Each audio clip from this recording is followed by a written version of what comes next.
Welcome friends. నా పేరు doctor Shravan Kumar. Mahatma Gandhi యూనివర్సిటీలో అసిస్టెంట్ ప్రొఫెసర్గా వర్క్ చేస్తున్నాను.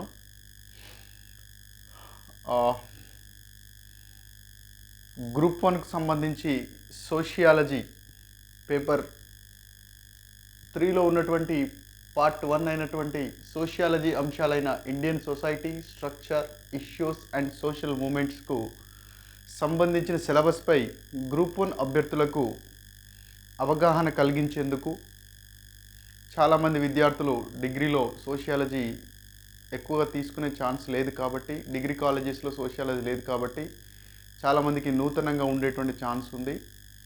మరియు గ్రూప్ 2 చదివినప్పటికీ కూడా డిస్క్రిప్టివ్ పాయింట్ ఆఫ్ వ్యూలో సోషియాలజీ డైమెన్షన్లో, సోషియాలజికల్ డైమెన్షన్లో ఆన్సర్ని ఎలా చేయాలి, ఒక్కొక్క టాపిక్ నుంచి ఎలాంటి క్వశ్చన్స్ వచ్చేటువంటి ఛాన్స్ ఉంది, రెఫరెన్స్ పుస్తకాలు ఏవి తీసుకుంటే బాగుంటుంది, ఆన్సరింగ్ ప్యాటర్న్ ఎలా ఉండాలి, ఆన్సర్ క్వాలిటీ ఎలా ఉండాలి, ఆన్సర్ క్వాంటిటీ ఎలా ఉండాలి. ఆన్సర్ క్వాంటిటీ కూడా చాలా ఇంపార్టెంట్ గ్రూప్ 1 పాయింట్ ఆఫ్ వ్యూలో. ఎందుకంటే మనకు ఉండేది కేవలం 12 నిమిషాలు. 12 నిమిషాల్లో అట్లీస్ట్ 1.5 పేజ్ అనుకుంటే 16 లైన్లు 16 పాయింట్స్లో 12 మినిట్స్లో మనం కంప్లీట్ చేయాలి. 12 మినిట్స్లో ఆ 2 మినిట్స్ ఒక ఆన్సర్ చేయడానికి మనకి 12 నిమిషాలు మాత్రమే టైం ఉంటుంది. ఆ 12 నిమిషాల్లో 2 నిమిషాలు మన క్వశ్చన్ని ఫ్రేమ్ చేసుకొని, క్వశ్చన్ని అనాలిసిస్ చేసుకొని, ఆ క్వశ్చన్ తగ్గట్టుగా ఆన్సర్ని ఫ్రేమ్ చేసుకొని మనం ఆన్సర్ రాయడానికి సైకలాజికల్గా ప్రిపేర్ అవ్వడానికి 1.5 మినిట్ కంప్లీట్ అవుతుంది. సో కాబట్టి 10 నిమిషాలే ఉంటుంది. ఆ 10 నిమిషాల్లో మనం 14 to 16 పాయింట్స్ రావాల్సిన అవసరం ఉంటుంది. అంతకంటే ఎక్కువ రాస్తే ఏమవుతుంది, ఓవరాల్గా ఒక పేపర్లో 15 క్వశ్చన్స్ ఉంటాయి, 150 మార్క్స్ ఉంటాయి గ్రూప్ 1లో. ఒక పేపర్లో 15 క్వశ్చన్స్కి ఆన్సర్ చేయాలి.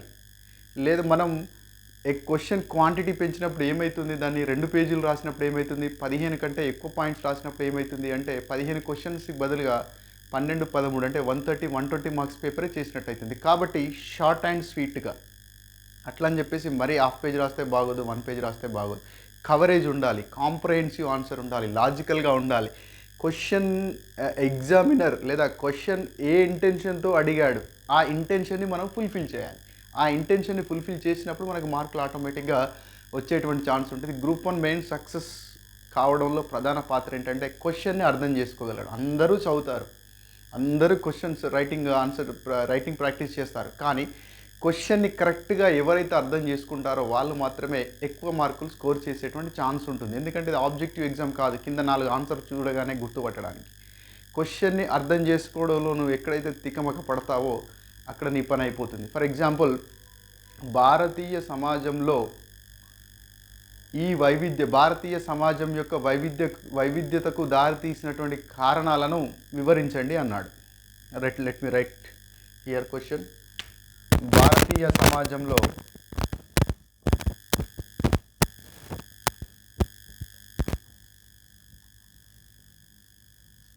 వైవిధ్యతకు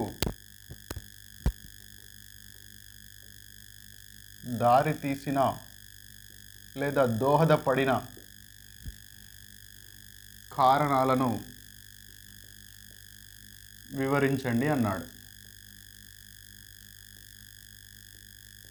రైట్. అయితే ఇక్కడ ఏం అడిగాడు, ఇందులో ఉన్నటువంటి కీ పాయింట్ ఏంటి, భారతీయ సమాజంలో వైవిధ్యత ఉందంట, ఒప్పుకుంటున్నాడు. భారతీయ సమాజంలో ఉన్నటువంటి వైవిధ్యత ఏంటి అని అడగలేదు మనల్ని. భారతీయ సమాజంలో వైవిధ్యత ఏంటి అన్నప్పుడు ఇందులో జాతిపరమైన భిన్నత్వము, భాషాపరమైన భిన్నత్వము, ప్రాంతీయపరమైనటువంటి భిన్నత్వం, వృత్తిపరమైన భిన్నత్వము, జీవన విధానాల్లో భిన్నత్వం, సాంస్కృతిక భిన్నత్వము, యజమాని సిస్టము, అగ్రేరియన్ సొసైటీ ఉంది, గ్రామీణ ప్రాంతం అత్యధికంగా ఉంది, రకరకాల గిరిజన తెగలు ఉన్నాయి, ఓకే, వైవిధ్యభరితమైన పండుగలు ఉన్నాయి. సో ఇలా డిఫరెంట్ డైమెన్షన్లో ఉన్నటువంటి డైవర్సిటీని మొత్తం మనం తీసుకురావచ్చు. ఏకత్వం ఉంది, భిన్నత్వం ఉంది, ఏకత్వంలో భిన్నత్వం ఉంది, బహుళ సంస్కృతి ఉంది, ఇవన్నీ పాయింట్లు మెన్షన్ చేయొచ్చు. కానీ ఇక్కడ ఏమంటున్నాడు, ఆ వైవిధ్యత అడగట్లేదు ఆయన. ఏమంటున్నాడు, భారతీయ సమాజంలో వైవిధ్యతకు దారి తీసిన కారణాలు ఏంటి అడుగుతున్నాడు. ఎందుకు జాతిపరమైన భిన్నత్వం ఉంది, ఎందుకు భాషాపరమైన భిన్నత్వం ఉంది, ఎందుకు వృత్తిపరమైన భిన్నత్వం ఉంది, ఎందుకు కులపరమైన భిన్నత్వం ఉంది, ఎందుకు సాంస్కృతిక పరమైనటువంటి భిన్నత్వం ఉంది, ఎందుకు జాతిపరమైనటువంటి భిన్నత్వం ఉంది. సో ఇది హైలైట్ చేయగలగాలి. ఇది హైలైట్ చేస్తే మార్కులు వస్తాయి. కానీ మనం వైవిధ్యత గురించి రాస్తే ఒక్క మార్కు రాదు. మనం అనుకుంటాం బాగా రాసాం కదా, బాగా రాసాం కదా. నువ్వు బాగా రాసావు కానీ సూటబుల్ ఆన్సర్ రాయలేదు, అడిగిన దానికి ఆన్సర్ రాయలేదు, వేరే దానికి రాస్తున్నావు. సో కాబట్టి సోషియాలజీ పాయింట్ ఆఫ్ వ్యూలో మనకి చాలా చాలా మంది విద్యార్థులు తికమక పడేటువంటి ఛాన్స్ ఉంటుంది. కాబట్టి విద్యార్థులకు గైడెన్స్ అందించేటువంటి ఉద్దేశంతో ఈ వీడియోలు చేయడం జరుగుతుంది. ముందుగా మనకి దీన్ని స్ట్రక్చర్ అర్థం చేసుకుందాము. ఈ సోషియాలజీ అనే టాపిక్ గ్రూప్ 2లో ఉన్నట్టు గ్రూప్ 1లో పేపర్ 3లో ఉంది. పేపర్ 3లో మనకు ఉన్నటువంటివి ఏంటంటే ఫస్ట్ పార్ట్ వచ్చేసి Indian society structure, issues and social moments. రెండో పార్ట్ కాన్స్టిట్యూషన్ ఆఫ్ ఇండియా. మూడో పార్ట్ వచ్చేసి గవర్నెన్స్ ఉంది. సోషియాలజీ ఎవరైతే బాగా చదువుతారో గవర్నెన్స్ని బాగా చేస్తారు. ఎందుకంటే సోషియాలజీలో భాగంగా వీకర్ సెక్షన్ గురించి, సోషల్ ఇష్యూస్ గురించి అధ్యయనం చేసుకుంటాం. గవర్నెన్స్లో మళ్ళీ రిపీట్ అవుతాయి అవి. గవర్నెన్స్లో ఫర్ ఎగ్జాంపుల్ మహిళా కోణం బాగా చదివామనుకోండి, ఎన్సిపిసిఆర్ ఎలా పనిచేస్తుందని గవర్నెన్స్లో అడుగుతాడు. చైల్డ్ ఇష్యూస్ బాగా చదివాం అనుకోండి, national commission for protection of child rights ఎలా బాగా పనిచేస్తుందని అడుగుతాడు. సో కాబట్టి ఇక్కడ మీరు అర్థం చేసుకోవాల్సిందంటే సోషియాలజీ అనేటువంటి టాపిక్ని బాగా చదివితే జనరల్ స్టడీస్లో ఉన్నటువంటి social issues and social problems, general essay అని ఉంది కదా, పేపర్ 1 జనరల్ ఎస్సేలో ఒక్క క్వశ్చన్ వస్తుంది social issues and social problems మీద. అది సోషియాలజీకి చాలా రిలవెంట్గా ఉంటుంది. అట్ ద సేమ్ టైం గవర్నెన్స్లో ఉన్నటువంటిది, అలాగే ఎకానమీలో ఉన్నటువంటి సోషల్ డెవలప్మెంట్ అనేటువంటి పార్ట్ కూడా సోషియాలజీ బాగా చదివినప్పుడు. సోషల్ డెవలప్మెంట్ అంటే సమాజంలో ఉన్నటువంటి అన్ని వర్గాల యొక్క అప్లిఫ్ట్మెంట్. సామాజిక అభివృద్ధి అంటే సమాజము అనేది పురోగతి వైపు అభివృద్ధి చెందడం, లేదా ట్రెడిషనల్ వే ఆఫ్ లివింగ్ నుండి అడ్వాన్స్డ్ వే ఆఫ్ లివింగ్ వైపు వెళ్ళేటువంటి దాన్ని పూర్తి స్థాయి అంటే ఏమంటారు, అందరి యొక్క కనీస అవసరాలు తీర్చుకుంటూ ఆధునికత వైపు పరిగెత్తేటువంటి జీవన విధానాన్ని మనం సోషల్ డెవలప్మెంట్ అంటారు. హెల్త్లో డెవలప్మెంట్, ఎడ్యుకేషన్లో డెవలప్మెంట్, సో ఈ కోణంలో. సో కాబట్టి సోషియాలజీ అనేది చాలా క్రూషియల్ సిలబస్ మీకు తెలంగాణ ఉద్యమ చరిత్ర తర్వాత. సో కాబట్టి మనం చూసినట్లయితే పేపర్ 3లో ఫస్ట్ పార్ట్ మనకి Indian society structure, issues and social moment ఉంది. సెకండ్ పార్ట్లో ఇండియన్ కాన్స్టిట్యూషన్ ఉంది. థర్డ్ పార్ట్లో మనకి గవర్నెన్స్ ఉంది. సో మిగతా 2 పార్ట్ల గురించి పక్కన పెడదాం. So I'm concern with this part 1 Indian society structure, issues and social moment. ఏమన్నాడు? ఇండియన్ సొసైటీ భారతీయ సమాజం యొక్క నిర్మాణము. స్ట్రక్చర్ అంటే భారతీయ సమాజంలో ఉన్నటువంటి వివాదాలు, ఇష్యూస్, అలాగే భారతీయ సమాజంలో ఇంతకు ముందు జరిగిన ప్రస్తుతం ఉన్నటువంటి సోషల్ మూమెంట్స్. ఇది దీని యొక్క హెడ్డింగ్. అంటే ఇండియన్ సొసైటీలో ఉన్నటువంటి అసలు ఇండియన్ సొసైటీ ఎలా ఉంది, స్ట్రక్చర్ అంటే బిల్డింగ్ స్ట్రక్చర్ అంటే ఎలా ఉందని చెప్తాం. బిల్డింగ్ ఇన్ని ఫ్లోర్లు ఉంది, ఇలా ఉంది, అలా ఉందని చెప్తాం. బిల్డింగ్ యొక్క స్ట్రక్చర్ ఎలా ఉందంటే మరి ఇండియన్ సొసైటీ స్ట్రక్చర్ ఎలా చెప్తాం. సో అసలు సోషల్ స్ట్రక్చర్ అనేటువంటి పదాన్ని మొట్టమొదటిసారిగా హెర్బర్ట్ స్పెన్సర్ ఆర్గానిక్ అనాలజీ అనేటువంటి కాన్సెప్ట్ సోషియాలజీలో ఇంట్రడ్యూస్ చేసినటువంటి హెర్బర్ట్ స్పెన్సర్, పరిణామవాది అయిన హెర్బర్ట్ స్పెన్సర్ అనేటువంటి సైంటిస్ట్ మొట్టమొదటిసారిగా సోషల్ స్ట్రక్చర్ అనే పదాన్ని తీసుకొచ్చాడు. ఆయన ఏమన్నాడంటే ఒక జీవిని, సమాజాన్ని రెండింటిని పోల్చాడు. సమాజాన్ని జీవితో పోల్చొచ్చు అని చెప్పాడు. ఇప్పుడు ఒక మనిషిలో లేదా ఒక జీవిలో మెదడు అనేది ఇంటలెక్చువల్ యాక్టివిటీస్ ఎలా చేస్తుందో సమాజంలో ఉన్న చదువుకున్న వాళ్ళు ఆ పని చేస్తారు. ఒక జీవిలో కాళ్ళు, చేతులు ఎలా శ్రమ చేస్తాయో సమాజంలో కార్మికులు, రైతులు, కర్షకులు వాళ్ళందరూ ఆ పని చేస్తారని చెప్పాడు. ఎలా అయితే ఒక జీవిలో రక్త ప్రసరణ వ్యవస్థ, నాడీ వ్యవస్థ, బాడీ అంతా మొత్తం ఎలా తిరుగుతుందో సేమ్ అలానే సమాజంలో ఉన్నటువంటి టెలికమ్యూనికేషన్లు, రవాణా వ్యవస్థ, ఇట్లా ఒక సమాజానికి మరియు మనిషికి మధ్య పోలిక తీసుకొచ్చి చెప్పాడు. అలాగే మనిషి ఎలా అయితే పరిణామ క్రమంలో అభివృద్ధి చెందాడో సమాజం కూడా అలానే పరిణామ క్రమంలో అభివృద్ధి చెందిందని చెప్పాడు. సో అదంతా ప్యూర్ సోషియాలజీ. ఆ విషయం పక్కన పెట్టేస్తే ఇక్కడ మీరు అర్థం చేసుకోవాల్సిందంటే సోషల్ స్ట్రక్చర్ అంటే అర్థం ఏంటంటే సమాజం ఎలా ఉంది. సమాజం కంటికి కనిపించేదని సమాజం అంటామా? సమాజంలో 2 కంటికి కనిపించే అంశాలు ఉంటాయి, సమాజాన్ని నడిపించే కంటికి కనిపించిన అంశాలు ఉంటాయి. అవి అలవాట్లు, కట్టుబాట్లు, ఆచారాలు, సాంప్రదాయాలు, ఇవన్నీ సోషల్ ఇన్స్టిట్యూషన్స్, సామాజిక సంస్థల రూపంలో కొనసాగుతాయి. ఫర్ ఎగ్జాంపుల్ అమెరికన్ సొసైటీ ఎలా ఉంది అని మనం అధ్యయనం చేయాలంటే అమెరికాలో మ్యారేజ్ సిస్టమ్ ఎలా ఉంది, ఫ్యామిలీ సిస్టమ్ ఎలా ఉంది, అమెరికాలో చట్టాలు ఎలా ఉన్నాయి, అమెరికాలో కిన్షిప్ ఎలా ఉంది, అమెరికాలో ఎలాంటి రిలీజియన్స్ ఉంది, అమెరికాలో ఏ రేస్ ఉంది, అమెరికాలో మైగ్రేషన్స్ ఎలా ఉన్నాయి, ఇదంతా తెలుసుకుంటే అమెరికన్ సొసైటీ గురించి మనం అర్థం చేసుకోవాలి.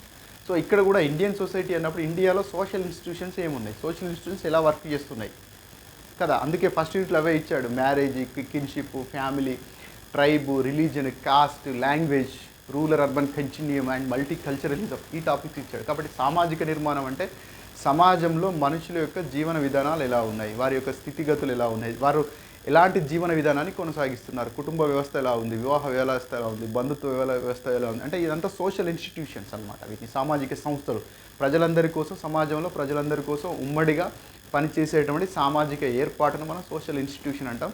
సరే, వాట్ ఎవర్, మనకు డెఫినేషన్తో పని లేదు, మన గ్రూప్ 1 పాయింట్ ఆఫ్ వ్యూలో చూడాలి. సో అలా చూసినప్పుడు సామాజిక నిర్మాణం ఏముంది అంటే సమాజంలో సామాజిక సంస్థలు ఏం పనిచేస్తుంది అది ఉంటుంది సిలబస్లో. అలాగే ఇష్యూస్ అంటే వివాదాలు లేదా అంశాలు, అంటే అన్టచబిలిటీ కావచ్చు, వీకర్ సెక్షన్సే కావచ్చు, వల్నరబుల్ సెక్షన్సే కావచ్చు, మహిళలపై హింస కావచ్చు, లేకపోతే ఇక్కడ ఉన్నటువంటి అన్రెస్ట్, ప్రాంతీయతత్వం కావచ్చు, కులతత్వం కావచ్చు, మతతత్వం కావచ్చు, ఇట్లాంటివన్నీ కూడా ఇష్యూస్లో భాగంగా చదవాలి. చివరిగా ఇష్యూస్ ఉన్నాయి కాబట్టి భారతీయ సామాజిక నిర్మాణం ఉంది. భారతీయ సామాజిక నిర్మాణంలో లోపాలు ఉండడం వల్ల వివాదాలు తలెత్తున్నాయి. ఆ వివాదాలను సరిచేయడం కోసం సామాజిక ఉద్యమాలు వచ్చినాయి. అది సోషల్ మూమెంట్ చదవాలి. చివరి యూనిట్లో ఏం పెట్టాడంటే ఈ సామాజిక అసమానతలు, ఇష్యూస్, వివాదాలు ఉన్నాయి కాబట్టి ఆ వీకర్ సెక్షన్ కోసం, వల్నరబుల్ సెక్షన్ కోసం ప్రభుత్వం చేసినటువంటి వెల్ఫేర్ మెకానిజం ఏముంది అని పెట్టాడు ఫిఫ్త్ యూనిట్లో. సో మొత్తం ఓవరాల్గా ఇండియన్ సొసైటీ ఎలా ఉంది, అందులో వివాదాలు ఏమున్నాయి, ఉద్యమాలు ఏం జరిగినాయి, వివాదాలు ఉన్నాయి కాబట్టి వెనుకబడ్డ వర్గాలు ఉన్నారు కాబట్టి వారి సంక్షేమం కోసం ప్రభుత్వం ఏం చేస్తుంది, ఈ కోణంలో సిలబస్ ఉందన్నమాట. సో అలా చూసినప్పుడు మొత్తం మనకి 5 యూనిట్స్ ఉన్నాయి. ఇందులో యాజ్ యూజువల్గా మనకి 50 మార్క్స్.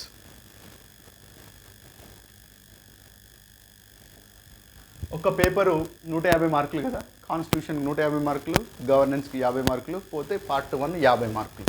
మనకి 5 యూనిట్స్ ఉన్నాయి కాబట్టి 5 క్వశ్చన్స్ 50 మార్కులు, అంటే ఒక యూనిట్కి 10 మార్కులు. అంటే మనకి క్వశ్చన్ ప్యాటర్న్ ఎలా ఉంటుంది అంటే క్వశ్చన్ 1 అంటాడు, క్వశ్చన్ 1లో క్వశ్చన్ 1 2 ఇస్తాడు, ఆర్ ఇదైనా చేయండి అంటాడు. Let me right 1 example. For example unit 1 నుంచి ఒక క్వశ్చన్ రాస్తాను.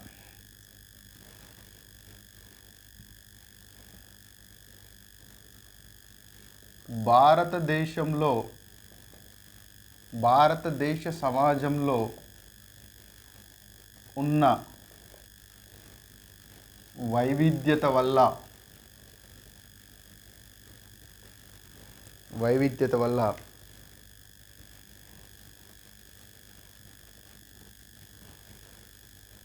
సమాజంపై చూపెట్టిన ధనాత్మక మరియు రుణాత్మక అంశాలను లేదా ప్రభావాన్ని తులనాత్మకంగా పరిశీలించండి.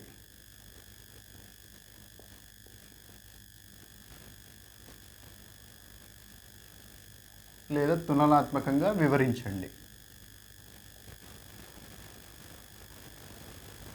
Question number 2.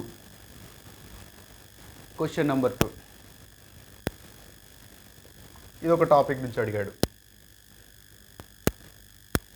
పట్టణ మరియు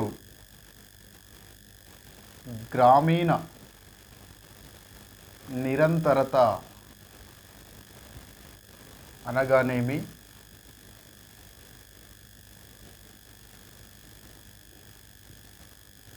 ప్రస్తుతం భారతీయ సమాజంలో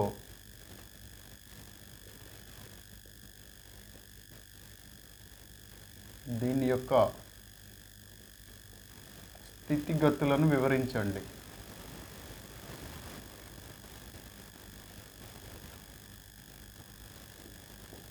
మనకి ఫస్ట్ టాపిక్లో ఒకటి ఉంది, రూరల్ అండ్ అర్బన్ కంటిన్యూయం అంటారు.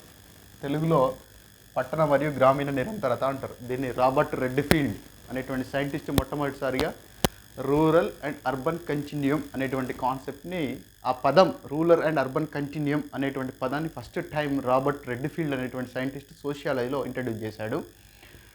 సో అడిగాడు, నేను ఇదొక టాపిక్ నుంచి తీసుకున్నాను, ఇదొక టాపిక్. మనకి ఎన్ని టాపిక్స్ ఉన్నాయి? ఫస్ట్ యూనిట్లో దగ్గర 10 టాపిక్స్ ఉన్నాయి. ఆ 10 టాపిక్స్లో ఏదైనా 2 టాపిక్స్ నుంచి క్వశ్చన్ అడగచ్చు. ఏది బాగా తెలిస్తే అది చేయొచ్చు. అంటే దాని అర్థం ఏంటి? ఒక్కొక్క యూనిట్ నుంచి 2 క్వశ్చన్స్ అడుగుతాడు. ఒక్క యూనిట్ నుంచి ఫస్ట్ యూనిట్ నుంచి ఇది, అలాగే సెకండ్ యూనిట్ నుంచి 2 క్వశ్చన్, ఇదైనా చేయాలి ఇదైనా చేయాలి. కొన్నిసార్లు ఇది 10 మార్క్స్కి అడగకుండా ఒకటే క్వశ్చన్లో 2-3 కాన్సెప్ట్స్ అడగవచ్చు. ఫర్ ఎగ్జాంపుల్ భిన్నత్వంలో ఏకత్వం, ఇది ఒక 5 మార్కులకు అడగచ్చు ఒకటే ఫస్ట్ క్వశ్చన్లో భాగంగా. రెండవది సాంస్కృతిక బహుళత్వం,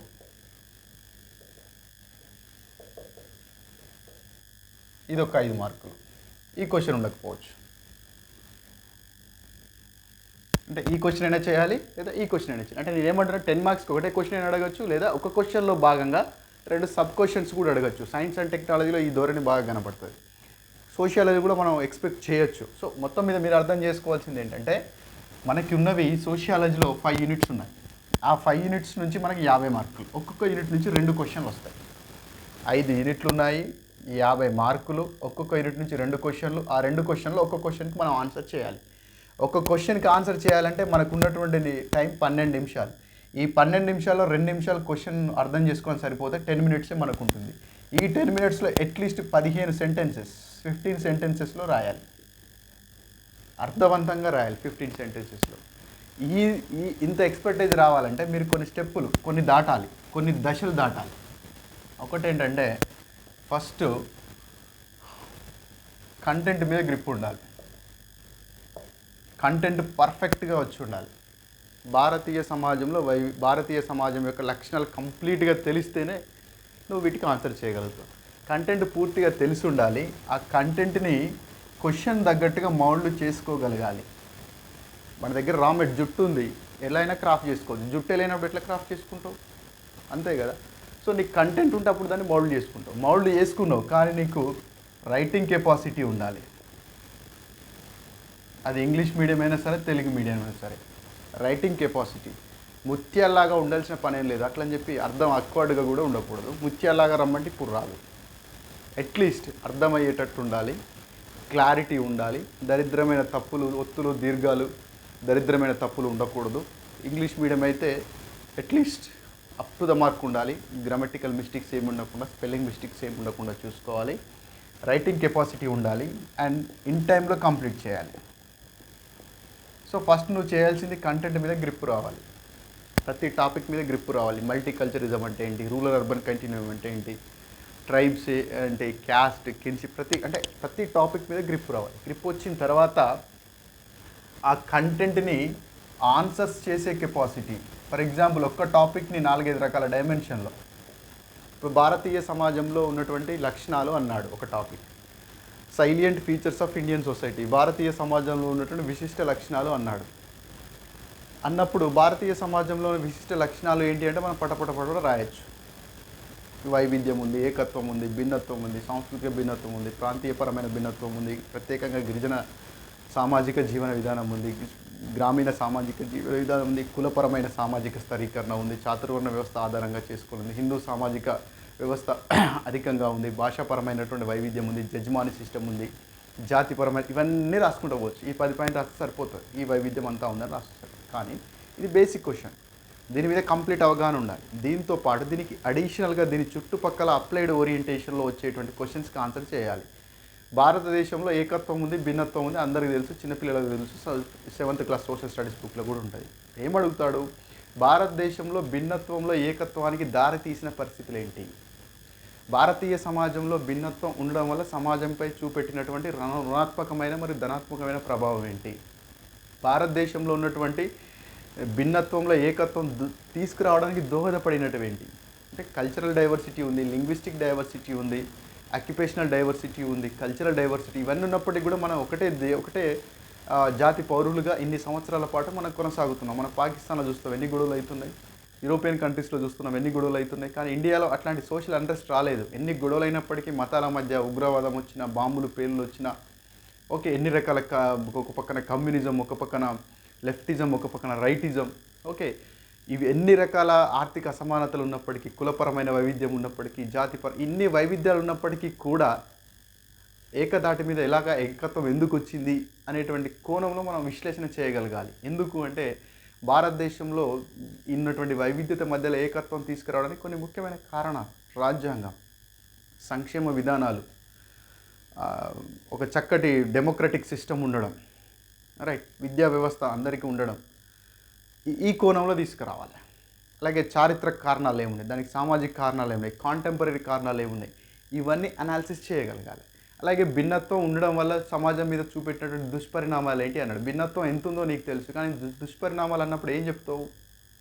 పరిణామాలు రుణాత్మకమైన ప్రభావం ఏంటి, ధనాత్మకమైన ప్రభావం ఏంటి, పాజిటివ్ ఇంపాక్ట్ ఏంటి, నెగిటివ్ ఇంపాక్ట్ ఏంటి అంటున్నాడు. సో నెగిటివ్ ఇంపాక్ట్ చూసినప్పుడు మత వైవిధ్యం వల్ల మత సంఘర్షణలు, భాషాపరమైన వైవిధ్యం వల్ల భాషాపరమైన సంఘర్షణలు, అలాగే ప్రాంతీయ అసమానతల వల్ల రీజనలిజం రావడం, ఆర్థిక అసమానతల వల్ల నక్సలిజం లాంటి సమస్యలు రావడం. సో ఈ కోణంలో డైమెన్షన్ చేయాలి, ఈ డైమెన్షన్లో మనం అనాలిసిస్ చేయాలి. సో ఇదంతా రుణాత్మకం. మరి ధనాత్మకం ఏంటిది? ఒక్క తోటలో ఒకే రకమైన పువ్వు ఉన్నప్పుడు అది అందంగా ఉండదు, రకరకాల పువ్వులు ఉన్నప్పుడు అది ఫ్లవర్ బోకేలాగా కనిపిస్తుంది. మనకు ప్రాంతీయ వైవిధ్యం ఉంది కాబట్టి, భౌగోళిక పరమైన వైవిధ్యం ఉంది కాబట్టి అన్ని రకాల గనులు ఇక్కడ ఉన్నాయి. పశ్చిమ బెంగాల్లో రైస్ ఎక్కువ పండిస్తారు, రైస్ ఉత్పత్తిలో పశ్చిమ బెంగాల్ మొదటి స్థానం, రైట్. రాజస్థాన్లో కొన్ని రకాల గనులు దొరుకుతాయి, ఈ గనులు కొన్ని రకాల మినరల్స్ దొరుకుతాయి. ఆ మినరల్స్ను పశ్చిమ బెంగాల్ వాడుకుంటే పశ్చిమ బెంగాల్కి సంబంధించిన రైస్ అక్కడికి పోతుంది. అంటే ఒక దేశానికి కావాల్సినటువంటి ఒక సెల్ఫ్ రిలవెన్స్ని వైవిధ్యం ఉండడం వల్లనే వచ్చింది, లేకపోతే రాకపోయేది. లేదా సింపుల్గా 5 మార్కులకు క్వశ్చన్ అడిగాడు, జాతిపరమైన వైవిధ్యం రావడానికి గల కారణాలు ఏంటి అన్నాడు. భారతదేశం సమాజంలో జాతిపరమైన వైవిధ్యానికి దోహదపడిన పరిస్థితి లేవు అన్నాడు. అంటే భారతీయ సమాజంలో మొట్టమొదటిగా స్థిరపడ్డవారు, యాక్చువల్గా ఇక్కడ మనుషులుగా స్థిరపడ్డవారు అండమానీస్. ఇక్కడ నాగరికతను ఏర్పాటు చేసిన వారు మరొక జాతి, ఆ జాతి ఏంటి? ద్రవిడియన్స్. ఆ తర్వాత వచ్చిన మరొక జాతి ఆరియన్స్. ఆ తర్వాత వచ్చిన మరొక జాతి మంగోలియన్స్. ఆ తర్వాత బ్రిటిష్ వారి రూపంలో వచ్చినటువంటి జాతి కకసాయిడ్స్. వీళ్ళందరూ భారతదేశానికి వచ్చారు, కానీ ఒక యూరోపియన్స్ మాత్రమే రిటర్న్ వెళ్ళిపోయారు. మిగతా వాళ్ళందరూ భారతీయ సమాజంలోనే భాగమైపోయి ఇక్కడ భారతమాత ముద్దు బిడ్డలుగానే నిలిచిపోయారు. కాబట్టి ఇన్ని రకాల ప్రజలు ఇన్ని వేల సంవత్సరాల పాటు ఇక్కడ వలస రావడం వల్ల ఇక్కడ ఒక జాతిపరమైన వైవిధ్యం ఏర్పడింది. సో ఈ డైమెన్షన్లో మనం ఆలోచించాలి, ఈ డైమెన్షన్లో మనం ఆన్సర్ ఇవ్వాలి. మనం చేసేటువంటి ఆన్సరు ఇప్పటి వరకు ఎగ్జామినర్ పేపర్ దిద్దినప్పుడు ఇంతకుముందు చూసినటువంటి క్వశ్చన్స్ అన్నీ కూడా చూసినప్పుడు మనది ఇంతకుముందు చాలా పేపర్లు దిద్ది ఉంటాడు కదా, ఆ పేపర్లు చూసిన తర్వాత మన ఆన్సర్ చూడగానే అబ్బా చాలా రిలవెంట్గా ఉంది, చాలా డిఫరెంట్గా ఉంది, చాలా రియలిస్టిక్గా ఉంది, చాలా ప్రాక్టికల్గా ఉంది, ఎక్కడ సుత్తి లేదు, సోది లేదు, డైరెక్ట్ పాయింట్కి వచ్చాడు అనేటువంటి కోణంలో మనం ఎక్స్ప్లెయిన్ చేయగలగాలి. సో నేను ఎలా చేద్దాం అనుకుంటున్నా అంటే 5 యూనిట్స్ ఉన్నాయి కదా, ఒక్కొక్క యూనిట్ తీసుకొని ఒక్కొక్క యూనిట్లో ఉన్నటువంటి టాపిక్స్ని ఇంట్రడ్యూస్ చేస్తూ ప్రతి టాపిక్కి సంబంధించి డిఫరెంట్ క్వశ్చన్స్ని మీకు ఎట్లాంటి పాసిబిలిటీ ఏముంది, ఏ టాపిక్ నుంచి ఎలాంటి క్వశ్చన్ వచ్చేటువంటి పాసిబిలిటీ ఉంది అనేటువంటి డైమెన్షన్లో సిలబస్ని అనాలిసిస్ చేసే ఉద్దేశంతో ఈ వీడియోస్ తీసుకోవడం జరిగింది. సో ఆ కోణంలో ఈ వీడియోలో ఈరోజు వీడియోలో మీకు ఫస్ట్ యూనిట్కి సంబంధించినటువంటి గ్రూప్ 1 పాయింట్ ఆఫ్ వ్యూలో సోషియాలజీ అనాలిసిస్ చేయబోతున్నాను. అనాలిసిస్తో పాటు సిలబస్ ఏమేమి ఉందో ఎక్స్ప్లెయిన్ చేయడంతో పాటు సిలబస్లో కవర్ చేసినటువంటి సబ్ టాపిక్స్తో పాటు ఆ సబ్ టాపిక్స్ నుంచి వచ్చేటువంటి క్వశ్చన్స్ ఏమున్నాయి, ఆ క్వశ్చన్స్తో పాటు వాటికి రెఫరెన్స్ బుక్స్ కూడా ఎక్స్ప్లెయిన్ చేయబోతున్నాను. సో ఫస్ట్ యూనిట్ని తీసుకుందాం మనం. ఫస్ట్ యూనిట్ ఏముంది, 5 యూనిట్లు ఉన్నాయని చెప్పాను కదా. ఫస్ట్ యూనిట్లో మనకు ఉన్నటువంటి టాపిక్స్ యూనిట్ 1.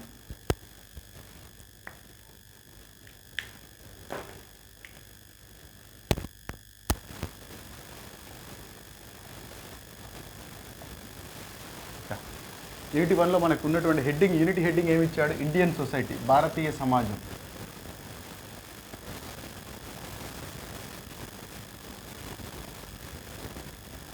ఇండియన్ సొసైటీ అని ఇచ్చాడు.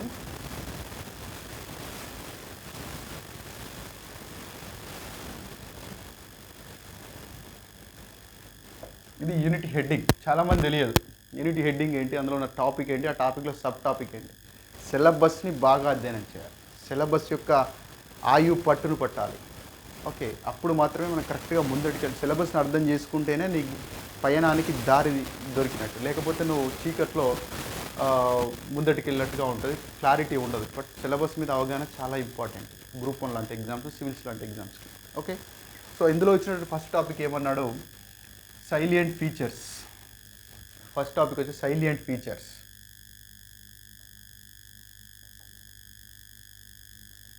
సైలియంట్ ఫీచర్స్కి తెలుగులో సూటి అర్థం ఏంటంటే విశిష్ట లక్షణాలు. దేని యొక్క విశిష్ట లక్షణాలు? భారతీయ సమాజం యొక్క విశిష్ట లక్షణాలు.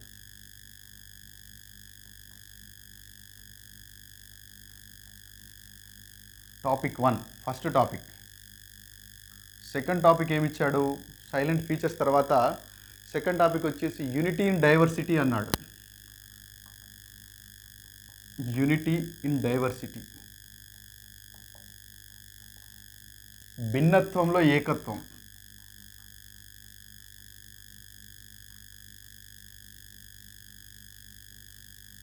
భిన్నత్వంలో ఏకత్వం.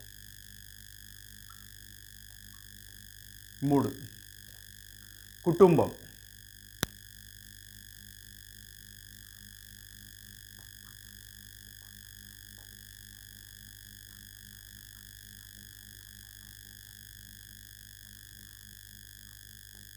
థర్డ్ టాపిక్ కుటుంబం ఇచ్చాడు. నెక్స్ట్ టాపిక్ వివాహం, మ్యారేజ్.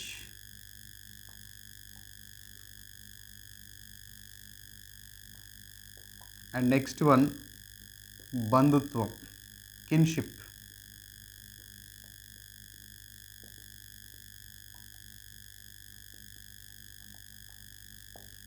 బంధుత్వం. 6వ టాపిక్ కులం. Next topic tribe. ట్రైబ్ అనే పదాన్ని తెగ అని చాలామంది ట్రాన్స్లేట్ చేస్తున్నారు పుస్తకాల్లో. తెగ అనకూడదు, గిరిజనులు.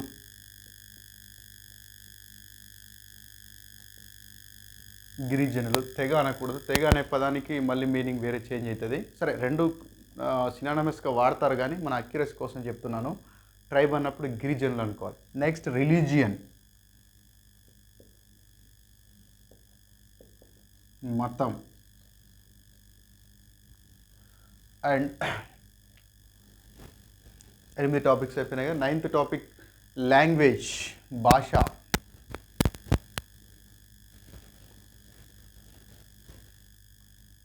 10th టాపిక్ ఏమిచ్చాడు? Rural and urban. Rural and urban continuum. గ్రామీణ మరియు పట్టణ కొనసాగింపు లేదా గ్రామీణ మరియు పట్టణ నిరంతరత అని అంటారు. చివరిది మల్టీ కల్చరలిజం.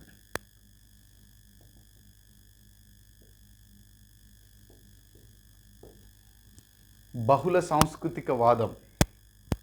బహుళ సాంస్కృతిక వాదం లేదా మల్టీ కల్చరలిజం. అంటే మొత్తం ఎన్ని టాపిక్స్ ఉన్నాయి? 12 టాపిక్స్ ఉన్నాయి. ఈ 12 టాపిక్స్ నుంచి మనకు వచ్చేది 2 క్వశ్చన్స్, 10 మార్కులు. ఈ 12 టాపిక్స్ డైరెక్ట్గా అడిగేటువంటి ఛాన్స్ లేదు. మనం డైరెక్ట్గా అడిగితే చూద్దాం, ఒక్కొక్క టాపిక్ తీసుకొని మనం క్వశ్చన్స్ చూద్దాం. భారతీయ సమాజం యొక్క విశిష్ట లక్షణాలను వివరించండి అన్నాడు. సమస్య లేదు. భారతదేశంలో ఉన్నటువంటి భిన్నత్వంలో గల ఏకత్వాన్ని వివరించండి అన్నాడు. సమస్య లేదు. భారతదేశంలో కుటుంబ సామాజిక సంస్థ అయిన కుటుంబాన్ని గురించి వివరించమన్నాడు. సమస్య లేదు. భారతదేశంలో వివాహ వ్యవస్థ గురించి వివరించమన్నాడు. సమస్య లేదు. భారతదేశంలో బంధుత్వ వ్యవస్థ, ఇలా డైరెక్ట్ క్వశ్చన్స్ అడిగాడు. సమస్య లేదు. సారీ, సమస్య లేదు. కానీ ఇక్కడ సమస్య ఎక్కడ వచ్చింది? పుస్తకాలు చదివినా లేకపోతే క్లాసులు విన్నా, సూటబుల్ టీచర్ చెప్పకపోయినా. ఎందుకంటే మనకు ఎట్లుంటుందంటే తేలు మంత్రం వచ్చినోడు పాము మంత్రం వేస్తాడు కాంపిటేటివ్ ఎగ్జామ్స్లో. అది వచ్చిన సమస్య. అండ్ బ్యాక్గ్రౌండ్ అంటే ఒకటి ఉంటుంది, క్లాసులు చెప్పేది ఒకటి ఉంటుంది. సూటబుల్ టీచరు చెప్తున్నాడా క్లాసు, సేమ్ అకాడమిక్ బ్యాక్గ్రౌండ్ ఉన్న టీచర్ చెప్తున్నాడా, లేకపోతే బుక్ చదివేటప్పుడు కూడా ఆ బుక్ రాసింది ఎవరు, అది చాలా ఇంపార్టెంట్. ప్రతిసారి అన్నీ రాకపోవచ్చు. అథెంటిసిటీ అనేది కంపల్సరీ. సబ్జెక్ట్ అందించేటప్పుడు రిలవెంట్ టీచరు, రిలవెంట్ మెటీరియల్ చదివినప్పుడే సక్సెస్ రేట్ అనేది ఎక్కువ ఉంటుంది. సో వాట్ ఎవర్, ఆ విషయం పక్కన పెట్టేస్తే ఏమన్నాడు? సైలెంట్ భారతదేశం యొక్క విశిష్ట లక్షణాలు అన్నప్పుడు మనం ఇంతకుముందు చెప్పినట్టు అవన్నీ చెప్తాం. భారతీయ సమాజం ప్రపంచంలో ఎక్కడా లేనటువంటి ప్రత్యేక లక్షణాలను కలిగి ఉంది కాబట్టి భారతీయ సమాజం ఇప్పటికీ కూడా సజీవ నాగరికతగా కొనసాగుతుంది. భారతీయ సమాజానికి మూల నాగరికత ద్రవిడ నాగరికత మరియు ఆర్య నాగరికతలు మూల స్తంభాలుగా నిలిచినాయి.